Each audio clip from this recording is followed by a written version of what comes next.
Well, I'm Roger Flaxman, and I'm the chairman of Flaxman Partners, and that company is about 20 years old, and we are advocates or insurance claims advocates, and what we deal with all the time is claims, complex claims, and claims that get into dispute.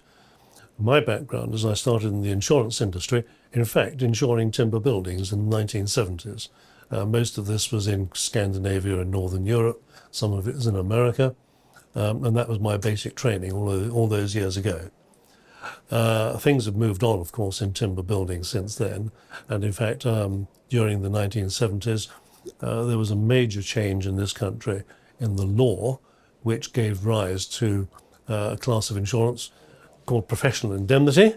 I was in on the ground floor of that, and I was the architect of some of the compulsory insurance schemes which were put together for the Law Society, the accountants, the architects, the surveyors, chartered surveyors, and many others. So I've had a career in the insurance industry, London market and overseas, where I've seen humongous numbers of construction-related insurances. And I've seen it from different perspectives, not just from the perspective of the developer, but also from the perspective of all the professions.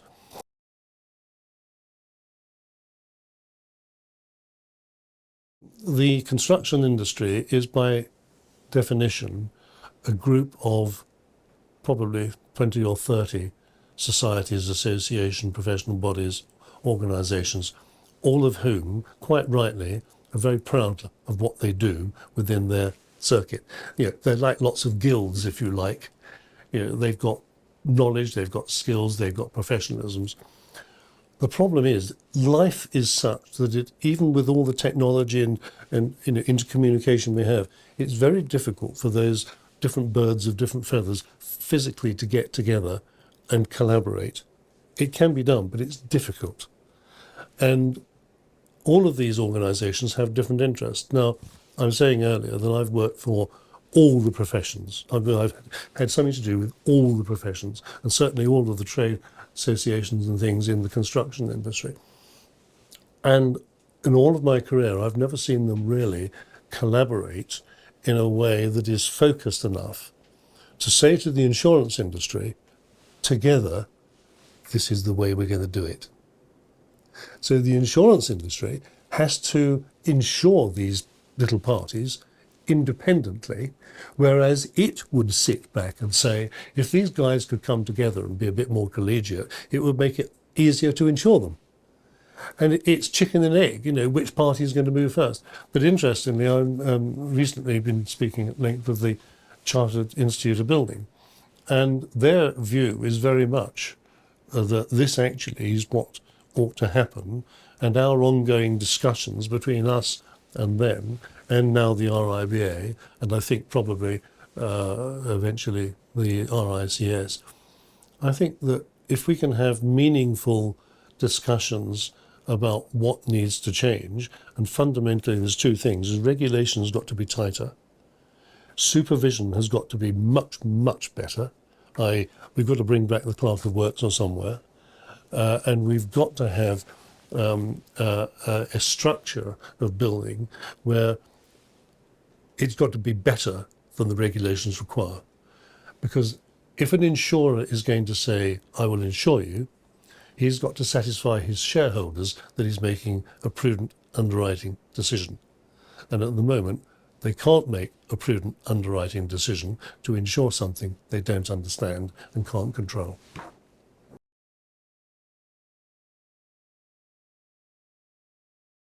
And that brings me to a point which I think the insurance industry have published several times, which is their concern about timber. It burns. Well, so does everything else at the right temperature. I mean, absolutely everything. And the point is this, that whilst it might burn more readily, actually, if it burns to the cinder and it burns down, you've got a clear sight. And the point about, oh, well, our loss ratio at the moment on steel and glass is 20% and it could be 100%, well, just change your rating mechanism. In other words, just acknowledge that it's a different dynamic But with all the knowledge we've got, the science we've got, the mathematics we've got, the economists we've got, the actuaries we've got, there is nothing that we can't, as an industry, together, price. But we've got to have the will to want to do it. And if you say to an insurance company, today, have you got the will to do it? Their answer is going to be, even if I had, I can't afford to within 3 years because we wouldn't be able to satisfy our shareholders with the profit. We can't make a change and keep profitability at the same time. The tanker's too big. And that's why I think what will happen is that something will come out of, well, hopefully, where we're going, which means that the traditional market will be able to sit back and wait and see how it goes, and then they'll come in and support it when they've had time to wash through their need to sustain their shareholder value.